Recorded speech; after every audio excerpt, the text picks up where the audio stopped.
नमस्कार, भारत 24 में आपका स्वागत। मैं हूं आपके साथ महिमा सिंह। कमर इस बुलेटिन की शुरुआत इस वक्त की बड़ी खबर के साथ यूपी से आपको बता दें, वाराणसी में गंगा नदी में नाव डूबी है।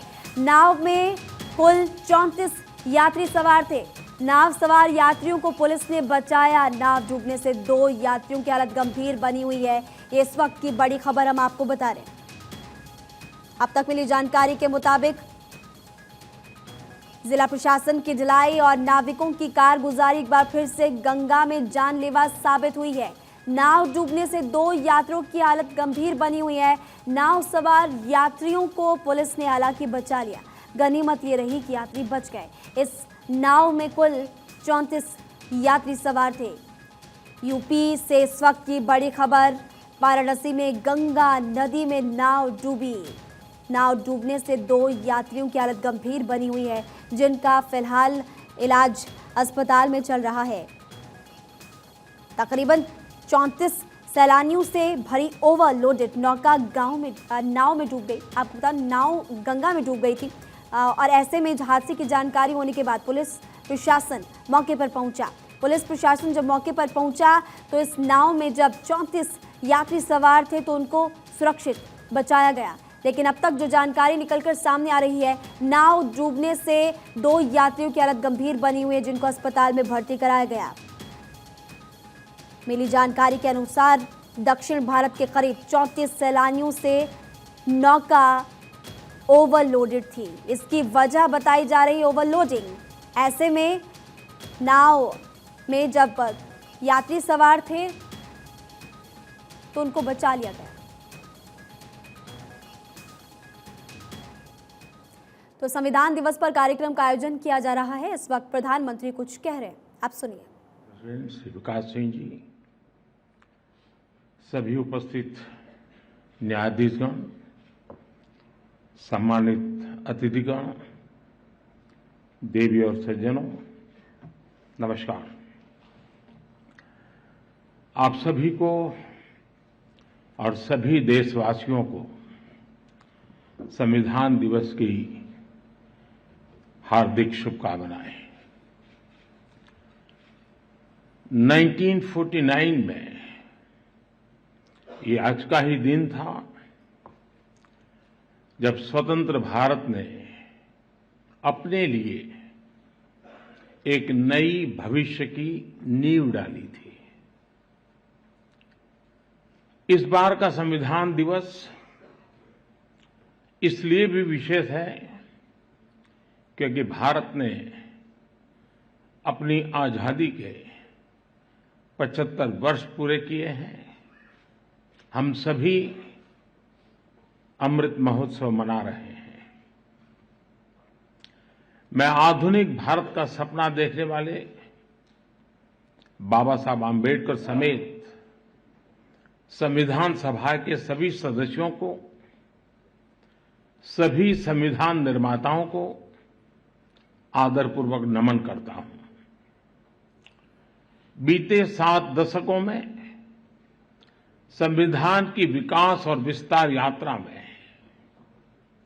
लेजिस्लेचर, जुडिशरी और एग्जीक्यूटिव के अनगिनत लोगों का भी योगदान रहा है। मैं इस अवसर पर देश की ओर से उन सब के प्रति कृतज्ञता व्यक्त करता हूं। साथियों, आज 26/11 मुंबई आतंकी हमले का दिन भी है। 14 वर्ष पहले जब भारत अपने संविधान और अपने नागरिकों के अधिकारों का पर्व मना रहा था, उसी दिन मानवता के दुश्मनों ने भारत पर सबसे बड़ा आतंकवादी हमला किया था। मुंबई आतंकी हमले में जिनकी मृत्यु हुई, मैं उन्हें अपनी श्रद्धांजलि अर्पित करता हूं। साथियों, आज की वैश्विक परिस्थितियों में पूरे विश्व की नजर भारत पर है। भारत के तेज विकास, भारत की तेजी से बढ़ती हुई अर्थव्यवस्था और भारत की मजबूत होती अंतर्राष्ट्रीय छवि के बीच दुनिया हमें बहुत उम्मीदों से देख रही है। एक ऐसा देश जिसके बारे में आशंका जताई जाती थी कि वो अपनी आजादी बरकरार नहीं रख पाएगा, जिसके बारे में कहा जाता था वो बिखर जाएगा, आज पूरे सामर्थ्य से अपनी सभी विविधताओं पर गर्व करते हुए यह देश आगे बढ़ रहा है। और इन सब के पीछे हमारी सबसे बड़ी ताकत हमारा संविधान है। हमारे संविधान के प्रेम्बल की शुरुआत में जो वी द पीपल लिखा है, ये सिर्फ 3 शब्द नहीं है। वी द पीपल एक आह्वान है, एक प्रतिज्ञा है, एक विश्वास है। संविधान में लिखी ये भावना उस भारत की मूल भावना है जो दुनिया में लोकतंत्र की जननी रहा है, मदर ऑफ डेमोक्रेसी रहा है। यही भावना हमें वैशाली के गणराज्य में भी दिखती है, वेद की ऋचाओं में भी दिखती है। महाभारत में भी कहा गया है, लोकरंजनम एव अत्र राज्ञाः धर्मः सनातनः सत्यस्य रक्षणं चैव व्यवहारस्य चार्जवम्। अर्थात लोक को यानी नागरिकों को सुखी रखना, सच्चाई के साथ खड़े होना और सरल व्यवहार, यही राज्य का व्यवहार होना चाहिए।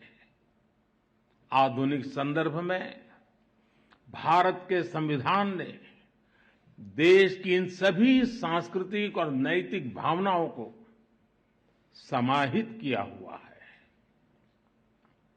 मुझे संतोष है कि आज देश मदर ऑफ डेमोक्रेसी के रूप में अपने इन प्राचीन आदर्शों को और संविधान की भावना को लगातार मजबूत कर रहा है। प्रो पीपल पॉलिसीज की ताकत से आज देश और देश का गरीब, देश की माताएं बहनें, उनका सशक्तिकरण हो रहा है। सामान्य मानवीय के लिए आज कानूनों को सरल बनाया जा रहा है। टाइमली जस्टिस के लिए हमारी जुडिशरी भी लगातार कई सार्थक कदम उठा रही है। आज भी सुप्रीम कोर्ट द्वारा शुरू किए गए ई इनिशिएटिव्स को लॉन्च करने का अवसर मुझे मिला है। मैं इस शुरुआत के लिए और ईज ऑफ जस्टिस के प्रयासों के लिए मैं आप सभी को बधाई देता हूं। इस बार 15 अगस्त को लाल किले से मैंने कर्तव्यों की बात पर बल दिया था। ये हमारे संविधान की ही भावना का प्रकटीकरण है। महात्मा गांधी कहते थे कि हमारे अधिकार हमारे वो कर्तव्य हैं जिन्हें हम सच्ची इंटीग्रिटी और डेडिकेशन के साथ पूरा करते हैं। आज अमृतकाल में जब हम आजादी के 75 वर्ष पूर्ण करके अगले 25 वर्षों की यात्रा शुरू कर रहे हैं, तो संविधान का ये मंत्र देश के लिए एक संकल्प बन रहा है। आजादी का यह अमृत काल देश के लिए कर्तव्य काल है। चाहे व्यक्ति हो या संस्थाएं, हमारे दायित्व ही आज हमारी पहली प्राथमिकता है। अपने कर्तव्य पथ पर चलते हुए ही हम देश को विकास की नई ऊंचाई पर ले जा सकते हैं। आज भारत के सामने नित नए अवसर बन रहे हैं। भारत हर चुनौती को पार करते हुए आगे बढ़ रहा है। एक सप्ताह के बाद भारत को G20 की प्रेसिडेंसी भी मिलने वाली है। ये बहुत बड़ा अवसर है। हम सभी टीम इंडिया के रूप में विश्व में भारत की प्रतिष्ठा को बढ़ाएं, भारत का योगदान विश्व के सामने लेकर जाएं, ये भी हम सभी का सामूहिक दायित्व है। भारत की मदर ऑफ डेमोक्रेसी के तौर पर जो पहचान है, हमें उसे और सशक्त करना है। साथियों, हमारे संविधान की एक और विशेषता है जो आज के युवा भारत में और भी प्रासंगिक हो गई है। हमारे संविधान निर्माताओं ने हमें एक ऐसा संविधान दिया है जो ओपन है, फ्यूचरिस्टिक है और अपने आधुनिक विजन के लिए जाना जाता है। इसलिए स्वाभाविक तौर पर हमारे संविधान की स्पिरिट यूथ सेंट्रिक है। आज स्पोर्ट्स हो या स्टार्टअप्स, इंफॉर्मेशन टेक्नोलॉजी हो या डिजिटल पेमेंट्स, भारत के विकास के हर आयाम में युवा शक्ति अपना परचम लहरा रही है। हमारे संविधान और संस्थाओं के भविष्य की जिम्मेदारी भी हमारे इन युवाओं के कंधों पर ही है।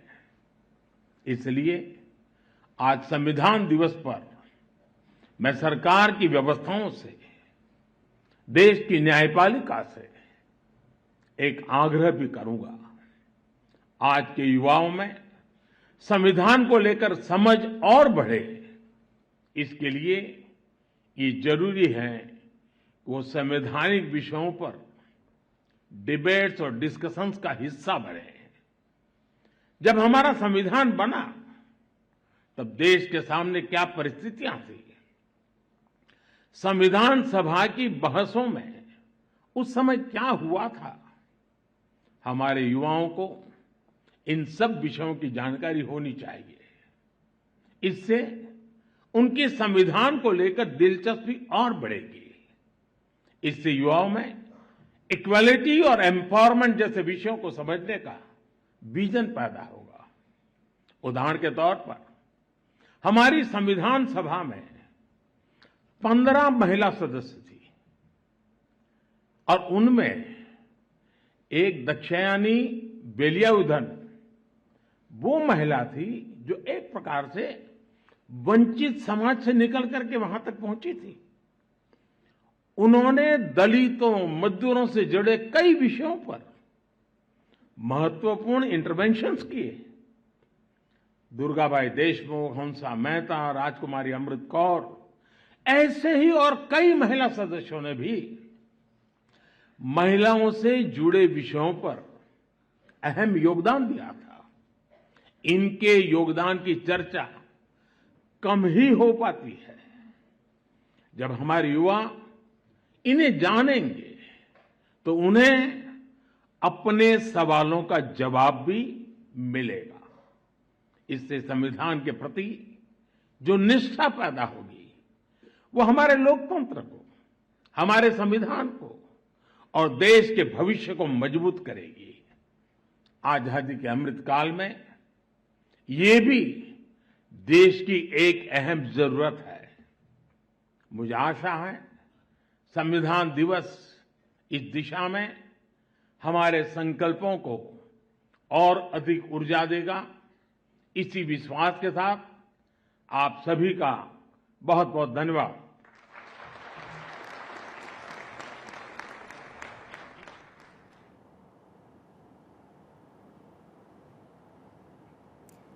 तो हमारा संविधान हमारी ताकत, प्रधानमंत्री मोदी के संबोधन को आप सुन रहे थे। उनकी तरफ से कई बड़ी बातें कही गई है। समय पर इंसाफ की कोशिश हमेशा रहती है और कानून को सरल बनाया जा रहा है। टीम इंडिया के रूप में देश को आगे बढ़ाएं, इस तरह की बातें उनकी तरफ से कही गई। दुनिया भारत को उम्मीदों से देख रही है।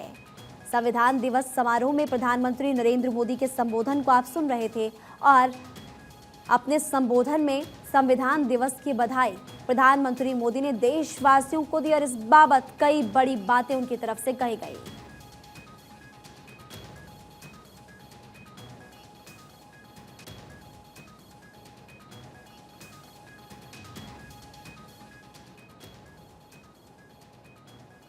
We, the people of India, have travelled thus far since 1949, when the Constitution of India was adopted. Fast forward 73 years, today we stand as the largest sovereign, socialist, secular, democratic republic in the world, where the ideals of justice, liberty, equality, and fraternity are secured to all the citizens of India. This could not have been possible without the foundational guidance of Dr. B.R. Ambedkar and the monumental efforts of the members of the Constituent Assembly who drafted the Constitution in such manner and style that it not only recognizes the socio-economic and political rights and interests of 1.3 billion citizens, but also provides great adaptability to accommodate the changing needs of the times ahead without compromising on its basic structure. Swami Vivekananda once said, and I quote, "Every nation has a message to deliver, a mission to fulfill, a destiny to reach. The mission of India has been to guide humanity," unquote. In our mission of upholding the constitutional morality and values, we must arise, awake, but never stop. We, in the capacity as judges. इसी बीच जब आपको सीधे लिए चलते हैं Delhi MCD चुनाव में इस वक्त बीजेपी प्रचार कर रही है अपने संवाददाता गणेश पाठक के पास, क्योंकि उनके साथ इस वक्त केंद्रीय मंत्री मौजूद है। Over to you Ganesh. Hello hello hello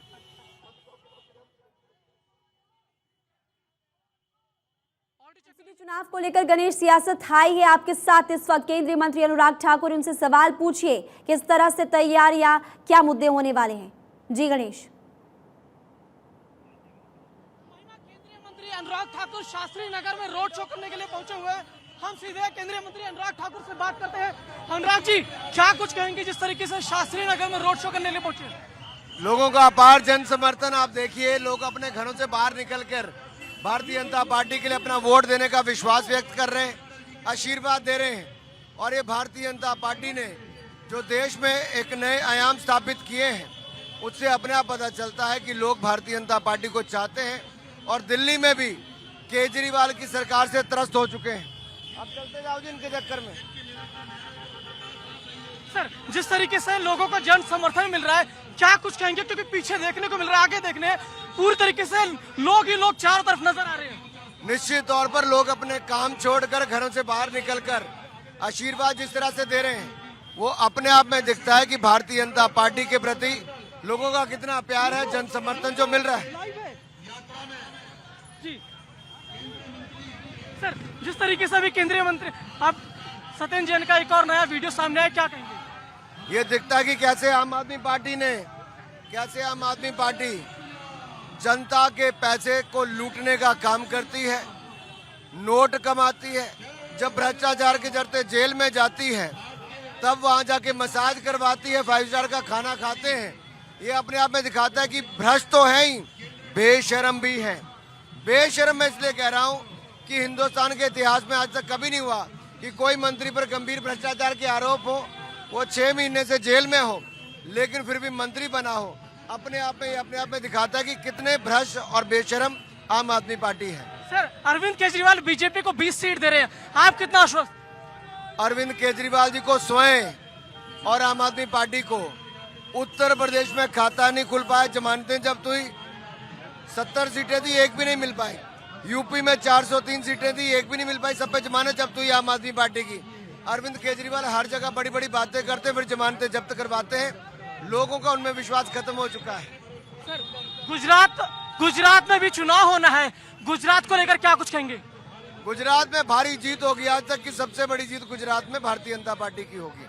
तो ये थे केंद्रीय मंत्री अनुराग ठाकुर, जो शास्त्री नगर में मनोज जिंदल के लिए रोड शो करने के लिए पहुंचे हुए। आप देखिए किस तरीके से यहाँ पर जनसभा लाभ उमड़ पड़ा है पूरी तरीके से। यहाँ पर देखिए लोग ही लोग चारों तरफ नजर आ रहे हैं, बड़ी संख्या में हम कुछ कार्यकर्ता हैं, उनसे भी बात करने। क्या कहेंगे, आज अनुराग ठाकुर आपके रोड शो में पहुंचे? काम किया है, काम करेंगे, जन जन का सम्मान करेंगे। इसी के साथ हमारे मनोज जिंदल जी को टिकट मिली है, अनुराग ठाकुर जी इसी के साथ काम करते हैं। सबका साथ, सबका विश्वास, सबका साथ, सबका विकास, सबका विश्वास। ठीक है, कुछ और भी लोग हैं। मनोज जिंदल के लिए आज खुद केंद्रीय मंत्री पहुंचे हैं। हाँ जी, बताइए। क्या कहेंगे? जो राम को लाए हैं हम उनको लाएंगे, सीधी बात है। जो राम को लाए उनको लाएंगे। जय श्री राम। किस तरीके से यहाँ पर केंद्रीय मंत्री शास्त्री नगर में पहुंचे हुए, एक ही बात कह रहे हैं, काम किया है, काम करेंगे, जय श्री राम का नारा। केंद्रीय मंत्री पहुंचे हुए रोड शो के लिए। हाँ जी, क्या कुछ कहेंगे आज? नहीं, इनका आने से बहुत हमारा हौसला बुलंद हुआ है। हमारा जीतना निश्चित है, हमारा जीतना निश्चित। सर, आज रोड शो है, बड़ी संख्या में आप लोग देखने को मिल रहे हैं। निगम चुनाव को लेकर कितना आश्वस्त? मनोज जिंदल जी 201% जीत निश्चित है, क्योंकि उनका समाज के जो कार्य हैं वही उनको जितवाएंगे। महिमा, ये केंद्रीय मंत्री का जो रोड शो पूरी तरीके से चारों तरफ हमें केवल कार्यकर्ता ही कार्यकर्ता नजर आ रहे हैं, और यहाँ पर एक नारा चल रहा है कि जो राम को लाए हैं हम उनको लाएंगे। और पूरी तरीके से देखिए अभी तक करीबन 1 से 1.5 किलोमीटर तक अगर नजर जा रही है, जहाँ तक केवल जनता ही जनता, यानी जो बीजेपी के समर्थक है वही नजर आ रहे हैं। और इस दौरान जो केंद्रीय मंत्री अनुराग ठाकुर हैं, उन्होंने आम आदमी पार्टी पर निशाना साधा और कहा कि आम आदमी पार्टी भूल जाए कि निगम में उसका कुछ होने जा रहा है। जी गणेश, देखिए आपने केंद्रीय मंत्री से बातचीत की, इसके अलावा कार्यकर्ताओं से भी बातचीत की है। आज एक और वीडियो सामने आ गया सत्येंद्र जैन का। एक और वीडियो सामने आने के बाद फिर से बीजेपी हमलावर है आम आदमी पार्टी पर। अब एमसीडी चुनाव को लेकर सबसे पहले आप ये बताइए, चूंकि आप ग्राउंड पर मौजूद है, बीजेपी कौन कौन से मुद्दों को इस बार लाने वाली है, ला रही है चुनावों को लेकर के, यानी कि बीजेपी के मुद्दे कौन कौन से हैं? देखिए, सबसे बड़ी बात तो यहाँ पर आपको एक बता दें कि जिस तरीके से जो 3 वीडियो आए हैं, सत्येंद्र जैन की 3 वीडियो को लेकर बीजेपी पूरी तरीके से घेर रही है और कह रही है कि यही उनका सुशासन है। कुछ कार्यकर्ता भी हमारे साथ, क्या कुछ कहेंगे? आज आप लोग निकले हुए। सत्येंद्र जैन बिल्कुल जीरो है, जीरो। केजरीवाल बिल्कुल जीरो है, इसने सारे देश का नाश नीचे, ठीक है गणेश, दिल्ली का नाश कर दिया। लगातार सियासत हाई है, लगातार सियासी सरगर्मियां तेज होती जा रही है। इसी बीच अब आपको सीधे लिए चलते हैं गुजरात, चूंकि वहां पर संकल्प पत्र अब से कुछ ही देर में जारी होने वाला है। और संकल्प पत्र जारी करने के लिए देखिए वहां पर बीजेपी प्रदेश अध्यक्ष, उनके साथ साथ सीएम भूपेंद्र पटेल, और ये मंच पर आप देख सकते हैं बीजेपी राष्ट्रीय अध्यक्ष जेपी नड्डा भी वहां पर मौजूद है। आज संकल्प पत्र जारी किया जाएगा बीजेपी की तरफ से, और क्या होता है संकल्प पत्र में, बीजेपी के इस घोषणा पत्र में क्या होगा, ये देखने वाली बात। अब से बस कुछ ही देर का इंतजार। ये संकल्प पत्र, ये घोषणा पत्र बीजेपी जारी करने वाली है।